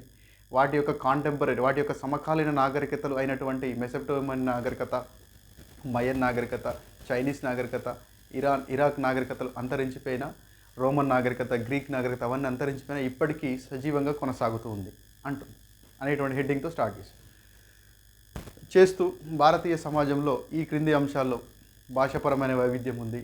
భారతీయ సమాజంలో ఇవన్నీ వైవిధ్యాలు. ఏది లింగ్విస్టిక్ డైవర్సిటీ ఉంది, భాషాపరమైన వైవిధ్యం ఉంది, మతపరమైన వైవిధ్యం ఉంది, సాంస్కృతికపరమైన వైవిధ్యం ఉంది, కులపరమైన వైవిధ్యం ఉంది, కులరూప సామాజిక స్థరీకరణ ఉంది, జడ్జిమానీ సిస్టమ్ ఉంది, ఎక్కువగా గ్రామీణ ఆర్థిక వ్యవస్థ మీద ఆధారపడి ఉంది, పితృస్వామ్య సమాజం, ఇది పితృస్వామ్య సమాజాన్ని కలిగి ఉంది. ఓకే, ఈ కోణంలో రాయొచ్చు మనం విశిష్ట లక్షణాలు అన్నప్పుడు. భారతీయ సమాజం విశిష్ట లక్షణాలతో కూడుకుని ఉంది కాబట్టి భారత రాజ్యాంగం కూడా విశిష్టంగా రాయవలసి వచ్చింది. అందుకనే మీకు ఇండియన్ పాలిటీలో కూడా silent features of Indian constitution అని కూడా స్టార్ట్ అవుతుంది ఒక టాపిక్. ఈ సమాజానికి తగ్గట్టుగా రాయాలి కాబట్టి ఇది సమాజం విశిష్టంగా ఉంది కాబట్టి రాజ్యాంగం కూడా విశిష్టంగా అయిపోయింది. సరే, వాట్ ఎవర్. సో ఇక్కడ అలా అడగకుండా భారతీయ సమాజం విశిష్ట లక్షణాలు సంతరించుకోవడానికి దోహదపడిన పరిస్థితులు ఏంటి అన్నాడు. అప్పుడు వచ్చింది సమస్య. 10 నిమిషాలు రాయాలి, 14 పాయింట్లు రాయాలి. ఏం కవర్ చేయాలి? భారతీయ సమాజంలో ఉన్నటువంటి విశిష్ట లక్షణాలు ఏంటో రిమెంబర్ చేసుకోవాలి ఒకసారి. ఏమున్నాయి? Cultural diversity, linguistic diversity, jajmani system, predominantly rural social structure, patriarchal society, పితృస్వామ్య వ్యవస్థ ఉంది, క్యాస్ట్ బేస్డ్ సోషల్ స్ట్రాటిఫికేషన్ ఉంది, ట్రెడిషనల్ జాయింట్ ఫ్యామిలీస్ ఉన్నాయి. ఓకే, ఇవన్నీ గుర్తు తెచ్చుకొని అప్పుడు ఫస్ట్ స్టార్టింగ్ పాయింట్, భారతీయ సమాజం ప్రపంచంలో ఎక్కడా లేనటువంటి వైవిధ్యాన్ని విశిష్టతను చూపెడుతుంది, అందుకు దారితీసినటువంటి కారణాలు. ఫస్ట్ పాయింట్, భాషాపరమైన వైవిధ్యానికి దారితీసిన కారణాలు మెన్షన్ చేయాలి, జాతిపరమైన వైవిధ్యానికి దారితీసిన కారణాలు మెన్షన్ చేయాలి, సాంస్కృతికపరమైన వైవిధ్యానికి దారితీసిన కారణాలు మెన్షన్ చేయాలి, వృత్తిపరమైనటువంటి వైవిధ్యానికి దారితీసిన కారణాలు మెన్షన్ చేయాలి, కులం ఇంత స్ట్రాంగ్గా మారడానికి గల కారణాలు, కులం ఇంత స్ట్రాంగ్గా ఉండడానికి గల కారణాలను మెన్షన్ చేయాలి, కుటుంబ వ్యవస్థ ఇంకా ఇంత స్ట్రాంగ్గా ఉండడానికి గల కారణాలను మెన్షన్ చేయాలి. ఓకే, పితృస్వామ్య వ్యవస్థ ఉండడానికి గల కారణాలను మెన్షన్ చేయాలి, ఇప్పటికీ గ్రామీణ ప్రాంతాల్లో జడ్జిమానీ సిస్టమ్ కనపడడానికి గల కారణాలను మెన్షన్ చేయాలి. సో ఇలా ఇవన్నీ మెన్షన్ చేసినప్పుడు అంటే భారతదేశంలో ఎట్లాంటి సైలియంట్ ఫీచర్స్ ఉన్నాయో ఆ ఫీచర్స్ మెన్షన్ చేయకుండా ఆ ఫీచర్స్ భారతీయ సమాజంలో ఎలా ఇన్కల్కేట్ అయినాయో దాన్ని మెన్షన్ చేసినప్పుడు కరెక్ట్ ఆన్సర్ అవుతుంది. అది ఎప్పుడు స్టాండర్డ్ బుక్స్ చదివినప్పుడు మాత్రమే సాధ్యమవుతుంది. కాబట్టి ఇంకొక 3 నెలలకు వస్తుందా నోటిఫికేషన్, 4 నెలలకు వస్తున్న విషయాన్ని పక్కకు పెట్టేసి స్టాండర్డ్ బుక్స్ సేకరించుకొని చదవడం అనేది ఉత్తమమైనటువంటి మార్గం. సో సెకండ్ టాపిక్ ఏమిటి? యూనిటీ ఇన్ డైవర్సిటీ అన్నాడు, భిన్నత్వంలో ఏకత్వం అన్నాడు. ఇక్కడే ఒప్పుకుంటున్నాడు భిన్నత్వంలో ఏకత్వం ఉందని. సో భారతదేశంలో భిన్నత్వంలో ఏకత్వం ఏ రూపంలో ఉంది వివరించండి అన్నప్పుడు మనం వివరించవచ్చు. ఏ రూపంలో ఉంది? ఏ కులమైనా ఏ మతమైనా ఒకే సిటిజన్, ఏ కులమైనా ఏ ప్రాంతమైనా ఏ భాష అయినా ఒకటే రకమైనటువంటి ప్రాథమిక హక్కులు, చట్టం ముందు అందరికీ సమానత్వం. అంటే కాన్స్టిట్యూషన్ కోణంలో మనం యూనిటీ ఎట్లా తీసుకొచ్చినాం, జాతీయ పండుగల రూపంలో ఎట్లా యూనిటీ తీసుకొచ్చినాం, ట్యాక్స్ కట్టడంలో లేదా పన్నులు విధించడంలో ఏ రూపంలో ఏకత్వం తీసుకొచ్చినాం, వీకర్ సెక్షన్కు సంబంధించినటువంటి వెల్ఫేర్ మెకానిజం అందిస్తూ అందరిలో ఏకత్వం ఎలా తీసుకొచ్చినాం. సో ఏకత్వానికి దారి తీసినటువంటి పరిస్థితులు అవి మనం చూపెట్టాలి. జాతీయ ఉత్సవాలు కావచ్చు, జాతీయ పండుగలు కావచ్చు, రాజ్యాంగం ద్వారా సంక్షేమం అందించడం కావచ్చు, ఇవన్నీ ఒకప్పుడు ద్రవిడిస్తాన్ అనే ఉద్యమం ఉంది, ఖలిస్తాన్ అనేటువంటి ఉద్యమం ఉంది. ఇవన్నీ కాకుండా మనమంతా భారతీయులం అని తమిళనాడులో కూడా అంటున్నారు, మనందరం భారతీయులని పంజాబులు కూడా అంటారు. ఎందుకు? భారతీయ ప్రభుత్వం వారికి అందిస్తున్నటువంటి సంక్షేమ సేవల వల్ల, భారతీయ ప్రభుత్వం వారికి అందిస్తున్నటువంటి సుపరిపాలన వల్ల. అది దేనివల్ల సాధ్యమైంది? రాజ్యాంగం వల్ల సాధ్యమైంది. సో ఏకత్వానికి దారితీసిన పరిస్థితులు ఏందో ఇక్కడ మెన్షన్ చేయాలి. ఓకే, ఆ ఏకత్వానికి దారితీసినటువంటి చారిత్రక పరిస్థితులు, గవర్నెన్స్కి సంబంధించినవి, సమకాలీన పరిస్థితులు, రాజ్యాంగం ఏ రకంగా ఏకత్వాన్ని తీసుకొస్తుంది, వెల్ఫేర్ ప్రభుత్వం అమలు చేసినట్టు వెల్ఫేర్ మెకానిజం ఏ రకంగా ఏకత్వాన్ని తీసుకొస్తుంది. ఇప్పుడు చారిత్రక కారణాలు తీసుకున్నాం అనుకో, ఇవన్నీ కల్చర్స్ కూడా వేదిక నాగరికత నుంచి వచ్చినాయి. హిందూ, జైన మతం, బౌద్ధ మతం, సిక్కిజం కూడా హిందూ మతంలో ఒక భాగంగానే ఇప్పటికి కూడా పరిగణించబడతాం. సో ఈ కోణంలో మనం దాన్ని డిఫరెంట్ కోణంలో, డిఫరెంట్ డైమెన్షన్లో దాన్ని ఆన్సర్ చేయగలిగి ఉండాలి. అండ్ అగైన్ ఫ్యామిలీ అన్నాడు. దీని నుంచి 10 రకాల క్వశ్చన్లు. భారతీయ సమాజంలో ఉన్నటువంటి కుటుంబ స్వరూపాన్ని గురించి వివరించండి అనొచ్చు. కుటుంబ స్వరూపాన్ని కూడా వివరించినప్పుడు భారతీయ సమాజంలో ట్రెడిషనల్ జాయింట్ ఫ్యామిలీస్ ఉండే, ఆ ట్రెడిషనల్ జాయింట్ ఫ్యామిలీస్ వల్ల న్యూక్లియస్ కుటుంబాలు వచ్చినాయి. ఆ న్యూక్లియస్ కుటుంబాలకు కూడా ఎక్కువగా డిపెండెంట్ న్యూక్లియర్ ఫ్యామిలీస్ ఉన్నాయి. అంటే నీకు తెలిసి ఉండాలి డిపెండెంట్ న్యూక్లియర్ ఫ్యామిలీ అంటే ఏంటి, ఇండిపెండెంట్ న్యూక్లియర్ ఫ్యామిలీ అంటే ఏంటి, అటమిస్టిక్ న్యూక్లియర్ ఫ్యామిలీ అంటే ఏంటి, డొమెస్టిక్ న్యూక్లియర్ ఫ్యామిలీ అంటే ఏంటి, అసలు ట్రెడిషనల్ జాయింట్ ఫ్యామిలీ అంటే ఏంటి, నియోలోకల్ ఫ్యామిలీ. ఇప్పుడు అన్నీ కూడా నియోలోకల్ ఫ్యామిలీస్ వచ్చినాయి. న్యూక్లియర్ ఫ్యామిలీస్లో నియోలోకల్ ఫ్యామిలీస్ వచ్చినాయి. అంటే ఒకప్పుడు గ్రామీణ ప్రాంతంలో అందరూ వ్యవసాయ రంగం మీద ఆధారపడి ఉన్నప్పుడు అందరూ ఒకే దగ్గర ఉండి వ్యవసాయం చేసుకుని ఒక కుటుంబంలో నివసించేవారు. ఇప్పుడు ఎలా జరిగింది? ఇప్పుడు నూతన వృత్తులు వచ్చినాయి, పారిశ్రామిక అభివృద్ధి జరిగింది, అందరూ చదువుకుంటున్నారు, కొత్త ప్రాంతానికి వెళ్ళి ఉపాధిని వెతుక్కుంటారు. కాబట్టి కుటుంబాన్ని వదిలేసి కొత్త ప్రాంతంలో నివసిస్తున్నారు. అమ్మాయి వాళ్ళ ఇంటికి వెళ్ళి నివసిస్తే మ్యాట్రిలోకల్ ఫ్యామిలీ, అబ్బాయి వాళ్ళ ఇంటికి వచ్చి నివసిస్తే ప్యాట్రిలోకల్ ఫ్యామిలీ. ఎక్కడ కాకుండా కొత్త ప్రదేశంలో నివసిస్తున్నారు కాబట్టి నియోలోకల్ ఫ్యామిలీస్ ఏర్పడ్డాయి. సరే న్యూఏ లోకల్ ఫ్యామిలీస్ ఏర్పడ్డా సరే ఇప్పుడు హైదరాబాద్లో ఉన్నటువంటి కుటుంబం ఏమవుతుంది, ప్రతి దానికి ఇంట్లో ఉన్న ఊళ్ళో ఉన్న కుటుంబం మీద ఆధారపడుతుంది.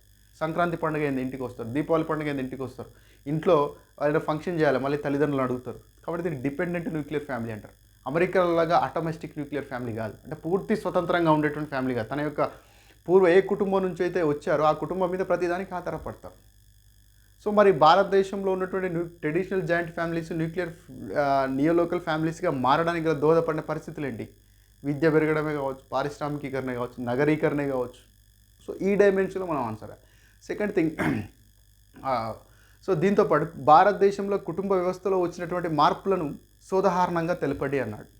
భారతీయ సమాజంలో కుటుంబ వ్యవస్థలో వచ్చినటువంటి మార్పులను సోదాహరణంగా వివరించండి అన్నాడు. కుటుంబ వ్యవస్థలో ఏ మార్పులు వచ్చినాయి? మన కుటుంబంలో 2 డైమెన్షన్ తీసుకోవాలి. ఒకటి ఫంక్షనల్ డైమెన్షన్, రెండోది స్ట్రక్చరల్ డైమెన్షన్. స్ట్రక్చరల్ డైమెన్షన్ అంటే కుటుంబ నిర్మాణం. అంతకుముందు ట్రెడిషనల్ జాయింట్ ఫ్యామిలీలు వచ్చాయి, ఇంతకుముందు చెప్పాను కదా నియో లోకల్ ఫ్యామిలీస్ వచ్చినాయి. న్యూక్లియర్ ఫ్యామిలీ అన్న, ఆటోమేటిక్ ఫ్యామిలీ, న్యూక్లియర్ ఫ్యామిలీ అన్న, స్మాల్ ఫ్యామిలీ అన్న, సింగిల్ యూనిట్ ఫ్యామిలీ అన్న, అంత ఒకటి చిన్న కుటుంబం అని అర్థం. స్థానిక కుటుంబాలు, ట్రెడిషనల్ జాయింట్ ఫ్యామిలీస్ ఉండే వాటి స్థానంలో నియో లోకల్ ఫ్యామిలీస్ వచ్చినాయి, చిన్న కుటుంబాలు వచ్చినాయి. ఇది స్ట్రక్చరల్ డైమెన్షన్. ఫంక్షనల్ డైమెన్షన్ ఏంటి? ఇంతకుముందు కుటుంబంలో మనకి ఓల్డ్ ఏజ్ హోమ్స్ ఎక్కడ కనపడలే. ఇంతకుముందు ఉన్నటువంటి సమాజంలో మనకి డే కేర్ సెంటర్లు కనపడలే. ఇప్పుడు కుటుంబం తాను చేస్తున్నటువంటి బాధ్యతల నుండి తప్పుకుంటుంది, తన విధుల నుండి తప్పుకుంటుంది. అందువల్ల సమాజంలో నూతన సామాజిక సంస్థలు, కుటుంబం చేసే పని ఇప్పుడు ఓల్డ్ ఏజ్ హోమ్ చేస్తుంది, కుటుంబం చేసేటువంటి పని డే కేర్ సెంటర్ చేస్తుంది. ఇప్పుడు కుటుంబంలోనే ఎవరికైనా డిస్ట్రెస్ ఉంటే కుటుంబంలోనే కౌన్సిలింగ్ ఇచ్చేవారు. ఇంట్లో ఉన్న పెద్దవాళ్ళు, చిన్నాన్నో, పెద్దనాన్నో, తాతో, అమ్మమ్మ, నాన్న వీళ్ళు కౌన్సిలింగ్ ఇచ్చేవారు. ఇప్పుడు ఏమైంది, ఆ సోషల్ సపోర్ట్ సిస్టమ్ పోయి ఒక కౌన్సిలర్ దగ్గరికి వెళ్ళాల్సిన పరిస్థితి, ఒక సైకియాట్రిస్ట్ దగ్గరికి వెళ్ళాల్సిన పరిస్థితి ఏర్పడుతుంది. ఒకప్పుడు కుటుంబంలో అంటే ఇది ఒక డైవర్స్ అనేటువంటి కాన్సెప్ట్ లేదు ట్రెడిషనల్ జాయింట్ ఫ్యామిలీలో ఉన్నప్పుడు. ఎందుకు డైవర్స్ అనే కాన్సెప్ట్ లేదు? ఏదైనా చిన్న గొడవలు జరిగినా వెంటనే రెస్క్యూ చేసేటువంటి మెకానిజం ఉండే ట్రెడిషనల్ జాయింట్ ఫ్యామిలీ. ఇప్పుడు ఏమైంది, అది లేదు పరిస్థితి. గొడవ కాగానే ఇద్దరే ఉంటారు, ఇద్దరే గొడవ పెట్టుకుంటారు, ఇద్దరే విడిపోతారు. ఇండిపెండెన్స్ ఎక్కువ ఉంటుంది, గొడవలు ఎక్కువనే ఉంటాయి. సో ఈ డైమెన్షన్లో మనం కుటుంబ వ్యవస్థలో ఇన్ని రకాల మార్పులు వచ్చిన డైమెన్షన్లో మన వ్యక్తి స్థాయి నుంచి మొదలుపెడితే సమాజ స్థాయి వరకు రాయాలి. కొన్నిసార్లు డైరెక్ట్ క్వశ్చన్స్ కూడా అడగచ్చు 5 మార్క్స్కి. ట్రెడిషనల్ జాయింట్ ఫ్యామిలీకి న్యూక్లియర్ ఫ్యామిలీకి మధ్య తేడాలేంటి? ట్రెడిషనల్ జాయింట్ ఫ్యామిలీ యొక్క అంటే భారతీయ సాంప్రదాయ ఉమ్మడి కుటుంబంలో ఉన్నటువంటి మెరిట్స్ ఏంటి, డిమెరిట్స్ ఏంటి? మెరిట్స్, ఉమ్మడి కుటుంబం ఉందనుకోండి, మెరిట్స్ తీసుకుంటే ఆర్థికంగా చాలా తక్కువ ఖర్చు ఉంటుంది. ఓకే, ఆప్యాయత అనురాగాలు ఉంటాయి. సమాజంలో ఓల్డ్ ఏజ్ హోమ్ లాంటి కాన్సెప్ట్ ఉండదు. చిన్నపిల్లల్లో బాగా సామాజీకరణ జరుగుతుంది. ఓకే, కుటుంబంలో ఎవరైనా వీక్ ఉంటే కనుక వాళ్ళని కుటుంబమే ప్రొటెక్ట్ చేస్తుంది, ఉమ్మడి కుటుంబం అయితే. సో ఈ రకంగా మనం పాజిటివ్ డైమెన్షన్. నెగిటివ్ డైమెన్షన్స్ వచ్చినప్పుడు ఇందులో ఉమ్మడి కుటుంబంలో క్రియేటివిటీ ఉండదు, ఉమ్మడి కుటుంబంలో క్రియేటివిటీ ఉండదు, ఉమ్మడి కుటుంబంలో కాంపిటీషన్ ఉండదు. ఎందుకంటే ఎందుకు కాంపిటీషన్, ఎందుకు కష్టపడి పని చేయాలి, మిగతా వాళ్ళు చేస్తారు కదా అనేటువంటి కాన్సెప్ట్. అదే వేరు ఫ్యామిలీలు అయినాయి అనుకోండి, అన్న ఎక్కువ సంపాదించే తమ్ముడు కష్టపడి, తమ్ముడు చూసారే వాళ్ళు కారు కొన్నారు, నేను కూడా కారు కొనాలి అంటే కాన్సెప్ట్ ఉండదు. తర్వాత క్రియేటివ్ ఇండిపెండెన్స్ ఉండదు వ్యక్తులకు. ఓకే, అలాగే ఆధునికత అనేది తక్కువ ఉంటుంది, డోగ్మాటిజం ఉంటుంది, ట్రెడిషనల్కి ఎక్కువ ఇంపార్టెన్స్ ఇస్తాం, అధికారం కర్త చేతిలో ఉంటుంది. అదే న్యూక్లియర్ ఫ్యామిలీకి వచ్చినప్పుడు క్రియేటివిటీ ఉంటుంది, ఇండిపెండెన్స్ ఉంటుంది, పేరెంటింగ్ ఫ్రెండ్లీ పేరెంటింగ్ ఉంటుంది ఇక్కడ న్యూక్లియర్ ఫ్యామిలీలో. సో ఇలా డిఫరెన్షియేట్ చేసి రాయగలగాలి ఇలా డైరెక్ట్ క్వశ్చన్స్ వచ్చినప్పుడు. ట్రెడిషనల్ జాయింట్ ఫ్యామిలీలో మెరిట్స్ ఏంటి, డిమెరిట్స్ ఏంటి, లేదా న్యూక్లియర్ ఫ్యామిలీ వల్ల వచ్చేటువంటి మెరిట్స్ ఏంటి, డిమెరిట్స్ ఏంటి, నియో లోకల్ ఫ్యామిలీస్ రావడం వల్ల, నూతన స్థానిక కుటుంబాలు భారతీయ సమాజంలో రావడం వల్ల సమాజంపై చూపెట్టేటువంటి ప్రభావం ఏంటి. సో ఇలా డిఫరెంట్ భారతీయ సమాజంలో కుటుంబ వ్యవస్థలో వచ్చినటువంటి నిర్మాణాత్మక మార్పులు ఏంటి, భారతీయ కుటుంబ వ్యవస్థలో వచ్చినటువంటి ప్రకార్యాత్మక మార్పులు, ఫంక్షనల్ చేంజెస్, నిర్మాణాత్మక మార్పు అంటే స్ట్రక్చరల్ చేంజెస్, లేదా భారతీయ కుటుంబ వ్యవస్థపై శాసనాల ప్రభావం ఏంటి. ఇంతకుముందు డైవర్స్ అనే కాన్సెప్ట్ లేదు, కంపెన్సేషన్ అనేటువంటి కాన్సెప్ట్ లేదు, ఇన్హెరెంట్ ప్రాపర్టీకి సంబంధించి సో ఈ డైమెన్షన్లో శాసనాల ప్రభావం ఏముందో అనేటువంటి కోణంలో కూడా అడగచ్చు. అండ్ అగైన్ నెక్స్ట్ మ్యారేజ్, చాలా పెద్ద టాపిక్. వివాహం అన్నప్పుడు ఇండియన్ సొసైటీలో వివాహం అన్నప్పుడు ఇస్లాం మ్యారేజ్ సిస్టమ్ మీద గ్రిప్ ఉండాలి, హిందూ మ్యారేజ్ సిస్టమ్ మీద గ్రిప్ ఉండాలి, ఇతర సిస్టమ్ మీద గ్రిప్ ఉండాలి. బేసిక్గా అసలు ఇండియన్ సొసైటీలో మ్యారేజ్ సిస్టమ్ ఎలా ఉంది, పాలియాండ్రీ ఎలా ఉంది, పాలిగైనీ ఎలా ఉంది, సరోరల్ పాలిగనీ ఏంది, నాన్ సరోరల్ పాలిగనీ ఏంది, ఫ్యాటర్నల్ పాలియాండ్రీ ఏంది, నాన్ ఫ్యాటర్నల్ పాలియాండ్రీ ఏంది, విత్ ఎగ్జాంపుల్స్. పాలియాండ్రీ తోడాలు, సో ఇట్లా పర్టికులర్గా ఉండాలి.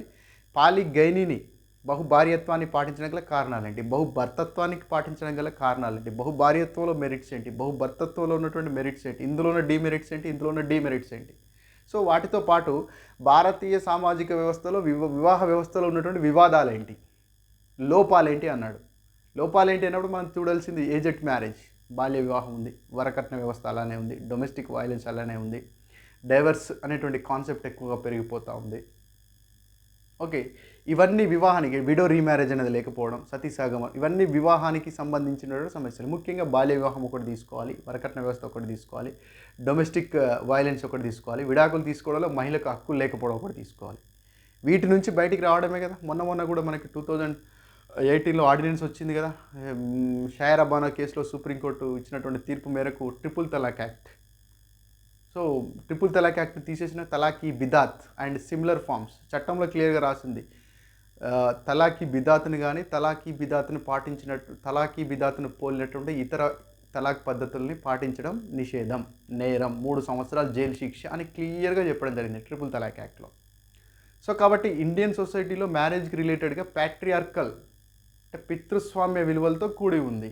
బహు భార్యత్వం ఎగ్జాంపుల్ తీసుకోవచ్చు, కొన్నిసార్లు బహు భర్తత్వం, కొన్ని తెగల ఎగ్జాంపుల్ తీసుకోవచ్చు. అంటే బైగామి, బహు వివాహం అనేది ఒక సమస్య, బాల్య వివాహాలు అనేది ఒక సమస్య, వరకట్నం అనేది ఒక సమస్య, మహిళలకు ఎట్టి పరిస్థితుల్లో కూడా విడాకులు తీసుకునే అవకాశం లేకపోవడం మరొక సమస్య, ఇంటర్ క్యాస్ట్ మ్యారేజ్ లేకపోవడం మరొక సమస్య, అలాగే పరువు హత్యలు మరొక సమస్య. రీసెంట్గా వచ్చినటువంటి ఇష్యూ ఇదేంటి, లవ్ జిహాద్ అనేటువంటి కాన్సెప్ట్. ఇవి యాడ్ చేయాలి, కాంటెంపరీగా వచ్చేటువంటి వాటిని కూడా యాడ్ చేయాలి. ఎందుకంటే లవ్ జిహాద్ చట్టం కూడా తీసుకొస్తాం అంటున్నారు కదా యూపీలో. సో ఇవి సమస్యలుగా మనం చూపెట్టాలి. లేకపోతే ఇది వివాహ వ్యవస్థలో ఉన్నటువంటి లోపాలు. అలా కాకుండా భారతీయ వివాహ వ్యవస్థలో ఉన్నటువంటి లోపాలను సవరించడానికి ప్రభుత్వం తీసుకున్న చర్యలను తెలపండి, లేదా భారతీయ వివాహ వ్యవస్థపై శాసనాల ప్రభావాన్ని వివరించండి అన్నాడు క్వశ్చన్.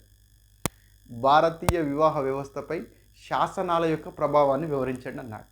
అప్పుడేం రాయాలి, 1929లో మొట్టమొదటిసారిగా శారదా చట్టం వచ్చినప్పుడు ఫస్ట్ టైం చైల్డ్ మ్యారేజ్ ఇష్యూని మనం అడ్రస్ చేసినాం.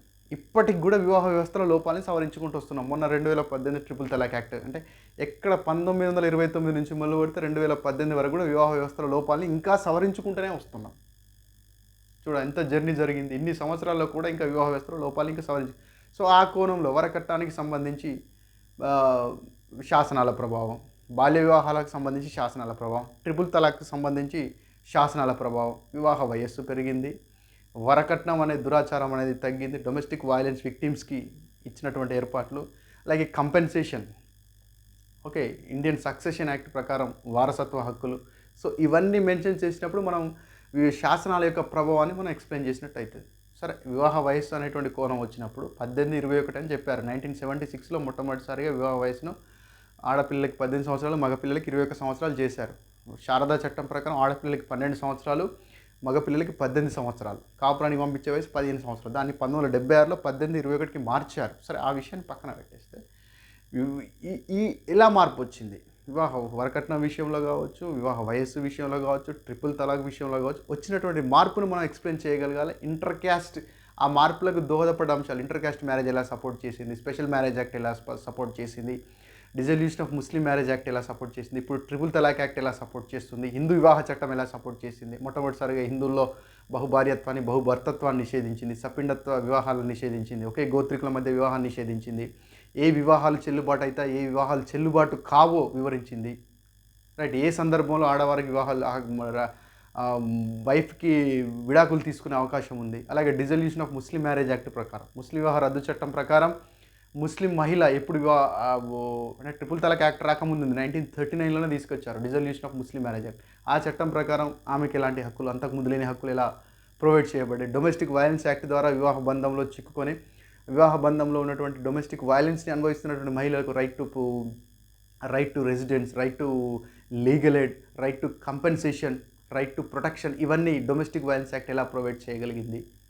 సో ఇవన్నీ అంశాలు మనం 15 పాయింట్లు రాయగలిగాలి. ఎప్పుడైతుంది అంటే మనకు వివాహ వ్యవస్థ అయింది, ఇంతకుముందు ఎలా ఉండే, వివాహ నియమాలు ఏమున్నాయి, ఓకే, వివాహ విధానాలు ఏమున్నాయి. ఒకసారి డైరెక్ట్గా ట్రెడిషనల్ పాత అడగచ్చు, పురాతన హిందూ సాంప్రదాయ విధానంలో ఉన్నటువంటి వివాహ వ్యవస్థ గురించి రాయమని చెప్పొచ్చు. అప్పుడు 4 ప్రశస్త వివాహాలు, అందులో బ్రహ్మ వివాహం టైపు, అందులో లీస్ట్ పైశాచిక వివాహం, ఆ డైమెన్షన్ హిస్టారికల్ క్వశ్చన్లు వచ్చిన, బేసిక్ క్వశ్చన్లు వచ్చినా మనం రాయొచ్చు. కానీ ప్రభుత్వం తీసుకున్న చర్యలు, వివాహ వ్యవస్థలో లోపాలు ఉన్నాయి, ఆ లోపాలను సవరించడానికి ప్రభుత్వం తీసుకున్న చర్యల్ని రెండింటిని మిక్స్ చేస్తూ కరెక్ట్ ఆన్సర్ రాయగలగాలి ఇంతకుముందు నేను చెప్పిన క్వశ్చన్కి. అంటే భారతీయ వివాహ వ్యవస్థలో ఉన్న లోపాలు సవరించడానికి భారతదేశ ప్రభుత్వం 1929 శారద చట్టం నుంచి మొదలు పెడితే ఇప్పటి వరకు ట్రిపుల్ తలాక్ యాక్ట్ వరకు తీసుకున్న చర్యల వల్ల ఎంతవరకు మహిళలకు న్యాయం జరిగింది, దాన్ని మనం హైలైట్ చేయగలగాలి 15 పాయింట్స్లో. ఓకే, అది డైమెన్షన్. అండ్ అగైన్ బంధుత్వం ఉంది. సో బంధుత్వం మీద బేసిక్గా మనకి సోషియలాజికల్ పాయింట్ ఆఫ్ వ్యూలో క్వశ్చన్ పడేటువంటి ఛాన్స్ ఉండేది. బంధుత్వం అనేది ఒకప్పుడు సోషల్ ఇన్సూరెన్స్ ఏజెంట్ అంటే బంధువులు ఎవరైనా ఇబ్బంది అయినప్పుడు, బంధువులు ఎవరికైనా ఇబ్బంది కలిగినప్పుడు, లేకపోతే వాళ్ళని రెస్క్యూ చేసేటువంటి ఒక సోషల్ సపోర్ట్ నెట్వర్క్ సిస్టమ్ లాగా ఉండేది. దానిలో వచ్చినటువంటి మార్పులు ఏంటి అనేటువంటి డైమెన్షన్ అడగచ్చు. ఎందుకంటే మనకి కిన్షిప్ ప్లేస్లో ఫ్రెండ్షిప్ అనేది బాగా ప్లే చేస్తుంది. ఇప్పుడు ఇంటర్ క్యాస్ట్ మ్యారేజ్ వచ్చిన తర్వాత బంధుత్వం డెఫినేషన్ కూడా మారిపోయేది. ఒకప్పుడు బంధుత్వం అంటే ఏంటిది, రక్త సంబంధం ద్వారా కానీ, వివాహ బంధం ద్వారా కానీ, లేదా దత్తత ద్వారా కానీ ఏర్పడేది. అది ఎవరికి మనం ఎండోగమిని పాటిస్తాం కాబట్టి ఒకే కులానికి సంబంధించిన వ్యక్తులు బంధువులుగా ఉండారు. ఇప్పుడు ఇంటర్ క్యాస్ట్ వచ్చింది కాబట్టి బంధుత్వం అనేది కులం అనేటువంటి కాన్సెప్ట్ దాటిపోయింది. ఒక క్యాస్ట్ కాకపోవచ్చు కానీ బంధువులు అవ్వచ్చు, ఎందుకంటే ఇంటర్ క్యాస్ట్ మ్యారేజ్. ఒక రిలీజన్ కాకపోవచ్చు కానీ బంధువులు కావచ్చు, ఎందుకంటే ఇంటర్ క్యాస్ట్ మ్యారేజ్. సో ఈ చేంజెస్ని ఈ చేంజెస్ని బుక్లో ఉండవు ఈ చేంజెస్, ఎందుకంటే ఇప్పుడు వస్తున్న మార్పులు. ఈ పుస్తకాలు ఎప్పుడు 20 సంవత్సరాల కింద 10 సంవత్సరాల కింద రాసినాయి స్టాండర్డ్ బుక్స్. కానీ ఈ మార్పుల్ని మనం బుక్లో ఉన్నటువంటి నాలెడ్జ్కి లింకప్ చేస్తూ, అసోసియేట్ చేస్తూ అధ్యయనం చేయాలి. అండ్ అగైన్ కులం, దీని నుంచి కూడా క్వశ్చన్ వచ్చేటువంటి ఛాన్స్ ఉంటుంది.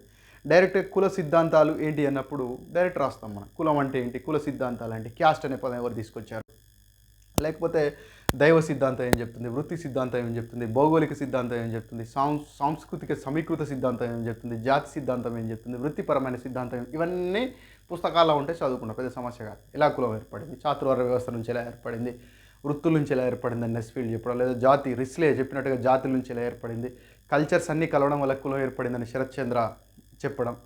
ఓకే, గిల్బర్ట్ భౌగోళిక సిద్ధాంతం అని చెప్పడం, అలా యూరోపియన్ స్కాలర్స్ బ్రాహ్మణికల్ థియరీ, ఇవన్నీ పుస్తకాల్లో ఉంటాయి. అది కాదు ఇక్కడ ఏం అడుగుతున్నాడు. అలా కాకుండా ప్రస్తుతం సమాజంలో కుల వ్యవస్థలో ఉన్నటువంటి మారుతున్న ధోరణులను వివరించండి అన్నాడు. క్వశ్చన్ అర్థం చేసుకోండి. భారతీయ సమాజంలో ప్రస్తుతం కుల వ్యవస్థలో వస్తున్నటువంటి ధోరణులను వివరించండి.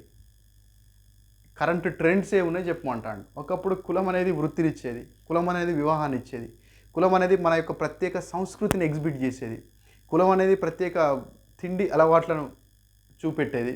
ఇవన్నీ ఒకప్పుడు కులానికి ఉండేవి. కులానికి సంబంధించి ఒక పేరు ఉండేది ప్రత్యేకంగా. ఇప్పుడు ఏమొచ్చినాయి, ఇప్పుడు కులానికి వృత్తికి సంబంధం లేకుండా పోయింది, కులానికి పేర్లకు సంబంధం లేకుండా పోయింది, ఇప్పుడు కులానికి మరియు వేషధారణకు సంబంధం లేకుండా పోయింది. ఒకప్పుడు కులం అనేది కల్చరల్ డైమెన్షన్లో ఉండే ఎక్కువగా, అంటే అంటరానితనం కావచ్చు, ఈ కులం అని ఆ కులం అని, నువ్వు ఈ పని చేస్తావని ఆ పని చేస్తావని, వాళ్ళ జీవన విధానాలు వృత్తి ఎంత కల్చరల్ డైమెన్షన్లో ఉండే. ఇప్పుడు ఏం జరిగింది, అంత ఫినాన్షియల్ డైమెన్షన్ వచ్చింది, ఓటు రాజకీయాలు వచ్చినాయి. రజనీష్ కొటార్ అనే వారు ఒక బుక్ రాస్తారు, క్యాస్ట్ ఇన్ ఇండియన్ పాలిటిక్స్. అంటే రాజకీయాలతో ముడిపడి ఉంది, ఇప్పుడు వృత్తులతో కాకుండా విద్యతో ముడిపడి ఉంది, సోషల్ మొబిలైజేషన్తో ముడిపడి ఉంది, ఓటు బ్యాంకు రాజకీయాలతో ముడిపడి ఉంది. ఇప్పుడు గవర్నమెంట్ నుంచి వచ్చేటువంటి సదుపాయాలు పొందడం కోసం, రిజర్వేషన్ల కోసం కొట్లాడడంలో ఉంది. కొన్ని రకాల కులాలు అంటే అణగారిన వర్గాల కులాలపై జరుగుతున్న దాడులకు వ్యతిరేకంగా కన్సాలిడేట్ కావడంలో కుల సంఘాల రూపంలో ఉంది. సో ఈ డైమెన్షన్స్ రాయాలి మనం. So at the same time లేకపోతే ఇంకో క్వశ్చన్ అడిగాడు, భారతీయ సమాజంలో కులం బలపడుతుందా బలహీనపడుతుందా విశ్లేషించండి. కులం బలపడుతుందా బలహీనపడుతుందా విశ్లేషించండి. ఏ డైమెన్షన్లో బలహీనపడుతుంది, ఏ డైమెన్షన్లో బలపడుతుంది, బలపడడానికి గల అక్కడ కారణాలు ఏంటి, ఇక్కడ బలహీనపడడానికి గల కారణాలు ఏంటి, రైట్. సో ఇదంతా మనం ఎక్స్ప్లెయిన్ చేయగలగాలి. అండ్ అగైన్ గిరిజనులు ప్లేన్గా అన్నాడు గిరిజనులని. భారతీయ సమాజంలో గిరిజనుల యొక్క ఏమంటాడు, గిరిజనుల స్థితిగతులను వివరించండి అన్నాడు. భారతీయ సమాజంలో గిరిజనుల యొక్క స్థితిగతులను వివరించండి అన్నాడు. భారతీయ జనంలో explain the status of tribes in India అన్నాడు ఇంగ్లీష్లో చెప్పాలని. గిరిజనుల స్థితిగతులు అన్నాడు. గిరిజనుల స్థితిగతులు అన్నప్పుడు మనం ఏం తీసుకోవాలి, హెల్త్ తీసుకోవాలి, ఎడ్యుకేషన్ తీసుకోవాలి, పాపులేషన్ తీసుకోవాలి, ఓకే, ల్యాండ్ హోల్డింగ్ కెపాసిటీ తీసుకోవాలి, వాళ్ళ ఐఎంఆర్ ఎంత ఉంది, ఎంఎంఆర్ ఎంత ఉంది, టీఎఫ్ఆర్ ఎంత ఉంది, స్కూల్ డ్రాప్అవుట్ మెకానిజం ఎంత ఉంది, హైయర్ ఎడ్యుకేషన్ డ్రాప్అవుట్ మెకానిజం ఎంత ఉంది, లేబర్ సప్లైలో ఎంత ఉంది, ఓకే, వాళ్ళ నుంచి ఎంతమంది ఎంపీలు సెలెక్ట్ అవుతున్నారు, వాళ్ళకి ఏ రకమైనటువంటి ప్రతి సంవత్సరం ట్రైబల్స్ మీద ఎంత దాడి జరుగుతుంది, ఏ రాష్ట్రంలో ఎక్కువ దాడి జరుగుతుంది, ట్రైబల్ రైట్స్ వైలేషన్స్ ఎక్కడెక్కడ ఎక్కువ జరుగుతున్నాయి, ఇవన్నీ వాళ్ళ యొక్క స్థితిగతులు మొత్తం చెప్పగలగాలి.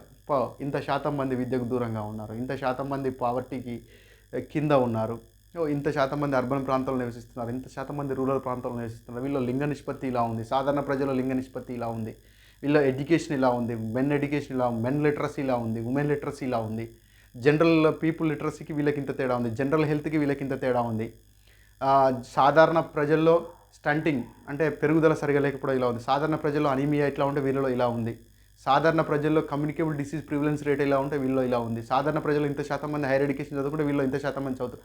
ఈ డైమెన్షన్లో రాయాలి. స్థితిగతులు అన్నప్పుడు అలా రాయాలి.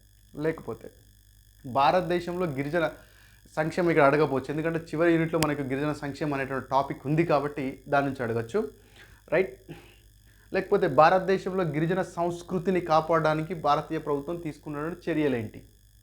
5th షెడ్యూల్ నుంచి మొదలు పెట్టాలి. 5th షెడ్యూల్ 6th షెడ్యూల్ ఏంటి? ట్రైబల్ కల్చర్ని డిస్టర్బ్ చేయకుండా వాళ్ళ కోసం స్పెషల్ అడ్మినిస్ట్రేషన్ ప్రొవిజన్స్ పెట్టింది కదా 5th షెడ్యూల్లో 6th షెడ్యూల్లో. సో ఆ డైమెన్షన్లో మొదలుపెట్టి రాయాలి. So what ever. And again religion, మతం అన్నప్పుడు మనకి సెకండ్ యూనిట్లోనే సెక్యులరిజం అనే టాపిక్ ఉంది. సెకండ్ యూనిట్లోనే దాన్ని ఏమంటారు, కమ్యూనలిజం అనే మతతత్వం అనేటువంటి టాపిక్ ఉంది. సో దాన్ని కూడా ఇక్కడ దృష్టిలో పెట్టుకోవాలి. మతం, భారతదేశంలో ఉన్నటువంటి మత రూపాలు ఏమున్నాయి, ముఖ్యంగా మత జనాభా కోణంలో కూడా క్వశ్చన్ అడిగి భారతదేశంలో మత జనాభాపై ఒక టీకా రాయండి అంటాడు, 5 మార్కులు. 2001కి 2011కి వివిధ రకాల మతాల జనాభా పెరుగుదల రేటు, వాళ్ళ సెక్స్ రేషియోలు, వాళ్ళ లిటరసీ రేట్లు, ఇవన్నీ మెన్షన్ చేసేటువంటి కోణంలో ఉండాలి. భారతీయ సమాజంలో భిన్నత్వంలో ఏకత్వం దోహదపడడానికి మతం ఏ విధంగా దోహదపడింది అని అడగచ్చు. లేదా భారతీయ సమాజంలో సంఘర్షణలకు మతానికి గల సంబంధాన్ని గురించి వివరించడని అడగచ్చు. భారతీయ సమాజంలో భిన్నత్వానికి మతం ఏ రకంగా దోహదపడింది అడగచ్చు. భారతీయ సమాజంలో ఉన్నటువంటి భిన్నత్వంలో ఏకత్వం తీసుకురావడానికి కూడా మతం ఏ రకంగా దోహదపడిందని అడగచ్చు. మతం ఏంది, సమాజంలో ఏకత్వం తీసుకురావడం ఏంది? రకరకాల మతాలు ఉన్నప్పుడు సంఘర్షణలు జరుగుతాయి కదా. అన్ని మతాల మధ్య కంజంక్షన్ పాయింట్స్ కూడా మన దగ్గర ఉన్నాయి. సూఫీ ఉద్యమే కావచ్చు, భక్తి ఉద్యమే కావచ్చు, అక్బరే కావచ్చు, అలాగే కాన్స్టిట్యూషన్ తీసుకున్నటువంటి సెక్యులర్ ఫీచర్సే కావచ్చు, 26, 27, 28 ఆర్టికల్సే కావచ్చు. ఈ డైమెన్షన్లో మనం రాసేటువంటి కెపాసిటీస్ మనకు ఉండాలి. అలాగే ఈ లాంగ్వేజ్ అనేది పూర్తిగా సోషియాలజీ పాయింట్ ఆఫ్ వ్యూలో ఉండేటువంటి క్వశ్చను. కల్చర్కి లాంగ్వేజ్కి మధ్య సంబంధం, లాంగ్వేజ్కి సివిలైజేషన్కి మధ్య ఉన్న సంబంధం, లాంగ్వేజ్కి అడ్వాన్స్మెంట్కి మనుషుల యొక్క మధ్య ఉన్నటువంటి సామాజిక సంబంధాలు, సోషల్ ప్రాసెస్ అంటాం, వాటి మధ్య ఉన్న సంబంధాన్ని అధ్యయనం చేయాలి. దిస్ కాన్సెప్ట్ ఏంటి? రూరల్ అండ్ అర్బన్ కంటిన్యూయం, గ్రామీణ మరియు పట్టణ నిరంతరత. ఈ కాన్సెప్ట్ని మొట్టమొదటిసారిగా రాబర్ట్ రెడ్ఫీల్డ్ అనేటువంటి సైంటిస్ట్ ఇంట్రడ్యూస్ చేశాడు. రాబర్ట్ రెడ్ఫీల్డ్, గుర్తుపెట్టుకోండి. పట్టణ మరియు గ్రామీణ నిరంతరత అంటే అర్థం ఏంటంటే అసలు పట్టణం ఎక్కడ ఎండ్ అయింది, గ్రామం ఎక్కడ స్టార్ట్ అయింది చెప్పలేనటువంటి, అంటే క్లియర్గా ఇంతవరకు పట్టణం ఇక్కడ నుంచి గ్రామం అని చెప్పలేనటువంటి భౌగోళిక పరిస్థితుల్ని, అంటే పట్టణాన్ని గ్రామాన్ని విడదీయలేనటువంటి పరిస్థితిని మనం రూరల్ అర్బన్ కంటిన్యూ అంటాం. హైదరాబాద్ ఉంది, హైదరాబాద్ అనుకునే చౌటుప్పల్ ఉంది, అది చౌటుప్పల్ అది గ్రామం అవుతుందా? అంటే దీన్నే కొంతమంది ఏమంటారు పెరిఫరల్ సిటీస్, శాటిలైట్ సిటీస్ అని. ఈ పట్టణ గ్రామీణ నిరంతరత వల్ల సామాజిక నిర్మాణంలో వచ్చేటువంటి మార్పులు ఏంటి అంటే ఇండైరెక్ట్గా చెప్పాలంటే అర్బనైజేషన్, ఇంకా చెప్పాలంటే రూర్బనైజేషన్కు సంబంధించిన కాన్సెప్ట్స్ దీని కిందలో భాగంగా అడగడం జరుగుతుంది. And the last topic is multiculturalism. Same multiculturalism అంటే పాయింట్ ఆఫ్ వ్యూలో చూసినప్పుడు ఫర్ ఎగ్జాంపుల్ మనం టీపీఎస్ అంటే తెలంగాణ పబ్లిక్ సర్వీస్ కమిషన్ కాబట్టి తెలంగాణ సమాజం అనేది భారతీయ సమాజానికి ప్రతిబింబంగా కనిపిస్తుంది, వివరించండి. లేదా భారతీయ సమాజంలో ఉన్నటువంటి భిన్నత్వం ఏకత్వం తెలంగాణ సమాజంలో ప్రతిబింబిస్తుంది, వివరించండి. ఎందుకంటే భారతీయ సమాజంలో ఎంత వైవిధ్యం ఉందో తెలంగాణ సమాజంలో అంత వైవిధ్యం ఉంది. ఎక్కడికి చెన్నై, తమిళనాడు పోతే అంత వైవిధ్యం ఉండదు, కేరళ పోతే అంత వైవిధ్యం ఉండదు, నాగాలాండ్ పోతే అంత వైవిధ్యం ఉండదు, గుజరాత్ పోతే అంత వైవిధ్యం ఉండదు. ఇండియన్ సొసైటీలో ఉండే పెక్యులియర్ ఫీచర్స్ అన్నీ కూడా హైదరాబాద్ సొసైటీలో తెలంగాణ సొసైటీలో కనబడతాయి. ఎందుకంటే తెలంగాణ సొసైటీ ఇండియన్ సొసైటీలోకి అయితే ఎలా అయితే వలస వచ్చి ప్రజలందరూ సెటిల్ అయ్యారో తెలంగాణ సొసైటీలో కూడా రకరకాల ప్రాంతాల నుంచి ముఖ్యంగా నిజాం పీరియడ్లో, గోల్కొండ నవాబుల పీరియడ్లో చాలామంది వచ్చి ఇక్కడ సెటిల్ అయ్యారు. అందువల్ల ఇక్కడ కూడా బహుళ సంస్కృతి కనిపిస్తుంది. బహుళ సంస్కృతి ఉండడం వల్ల సమాజం మీద పడేటువంటి దుష్పరిణామాలు ఏంటి, బహుళ సంస్కృతి ఉండడం వల్ల మంచి పరిణామాలు ఏంటి. ఫర్ ఎగ్జాంపుల్ క్రిస్టియానిటీ ఇండియాకు వచ్చేంత వరకు ఇక్కడ మనకి ఆంగ్ల విద్య కానీ లేకపోతే కొన్ని దురాచారాలు కానీ, అంటే హిందూ మతం తనకు తాను సంస్కరించుకునేందుకు ఒక రకంగా రిఫార్మ్ మూమెంట్స్ రావడానికి క్రిస్టియానిటీ ఒక రకంగా దోహదపడిందని చెప్పొచ్చు, ఉన్నమాట చెప్పుకోవాలి. అంటే మనకంటే ఒక వాడు ఎదురుగా ఉన్నప్పుడు వాడితో పోల్చుకున్నప్పుడు మన లోపాలు బయట పడతాయి కదా. సో ఈ డైమెన్షన్ పాజిటివ్స్ ఏంటి నెగిటివ్స్ ఏంటి అనేట్టు కోణం రాయాలి. అయితే ఈ ఫస్ట్ యూనిట్కి సంబంధించి మీరు చదవాల్సిన బుక్స్ ఏంటంటే society in India రామహుజా, society in India రామహుజా book బాగా పనిచేస్తుంది. Indian social system written by same author, Indian social system రామహుజా book చాలా బాగా పనిచేస్తుంది. దాంతోపాటు తెలుగు అకాడమీలో సోషల్ ఇష్యూస్ అనే ఒక బుక్ ఉంది, అది బాగా పనిచేస్తుంది. At the same time Telugu academy వాళ్ళు రిలీజ్ చేసినటువంటి social structure issues and policies అంటే గ్రూప్ 2 పాయింట్ ఆఫ్ వ్యూలో రాశారు, కానీ కొద్ది వరకు దీనికి కూడా పనిచేస్తుంది. ముఖ్యంగా ఇగ్నో పుస్తకాలు, ఇందిరాగాంధీ నేషనల్ ఓపెన్ యూనివర్సిటీ పుస్తకాలు బాగా పనిచేస్తాయి. ఇగ్నో పుస్తకాలు చదవలేనటువంటి వారు అంబేద్కర్ యూనివర్సిటీ పుస్తకాలు తీసుకోవడం ఉపయుక్తంగా ఉంటుంది. అయితే అంబేద్కర్ యూనివర్సిటీ పుస్తకాలైనా ఇగ్నో పుస్తకాలను చదివేటప్పుడు మొత్తం యాజ్ ఇట్ ఈస్గా రాసుకోకుండా అందులో ఉన్నటువంటి క్రీమ్ పాయింట్స్ తీసుకోవాలి, లూసిడ్గా తీసుకోవాలి. లేదా ఇంగ్లీష్ మీడియం ఇంకా చదవగలుగుతాము, మాకు లాంగ్వేజ్తో ప్రాబ్లం లేదు అనుకున్న వాళ్ళు Shankar Rao Indian society, Vidyabhushan Indian society sociology, Vidyabhushan garu రాసినటువంటి సోషియాలజీ అనేటువంటి బుక్ కితాబ్ మహల్ పబ్లికేషన్. అలా కాకుండా శంకర్ రావు గారు రాసినటువంటి ప్రిన్సిపల్స్ ఆఫ్ సోషియాలజీ అనే బుక్ పనిచేస్తుంది. అలాగే ఇండియన్ సొసైటీ అనే బుక్ చాలా రిలవెంట్గా ఉంటుంది. ఇవి రెండు కూడా చాంద్ పబ్లికేషన్లో మనకి లభిస్తాయి. ఓకే, నెక్స్ట్ క్లాస్లో మనం సెకండ్ యూనిట్ గురించి డిస్కస్ చేద్దాము. సెకండ్ యూనిట్ ఏముందంటే social exclusion and vulnerable groups, scheduled cost, scheduled tribes, backward classes, minorities, women, children అంటే భారతదేశ సమాజంలో ఉన్నటువంటి బలహీన వర్గాలకు సంబంధించి సెకండ్ యూనిట్లో పెట్టాడు. దాని నుంచి కూడా ఎలాంటి పాసిబుల్ క్వశ్చన్స్ ఉంటాయి, టాపిక్స్ ఏముంటాయి, దానికి సబ్ టాపిక్స్ ఏం చదవాలి అనేటువంటి కోణంలో నెక్స్ట్ వీడియోలో అధ్యయనం చేద్దాము. మీకు గ్రూప్ 1 సోషియాలజీకి సంబంధించిన గైడెన్స్ వివరాలకు కానీ లేదా ఇంకేమైనా మీరు మీ డౌట్స్ ఏమైనా క్లారిఫై చేసుకోవాలనుకుంటే లేదా ఫర్దర్గా ఇంకేమైనా క్లాసెస్ కావాలి అనుకుంటే మీరు ఈ వీడియోలో కింద స్క్రోల్ చేసేటువంటి నంబర్స్కి కన్సల్ట్ అయితే మీకు కావాల్సినటువంటి గైడెన్స్ని అందించే ప్రయత్నం చేస్తాము. Thank you.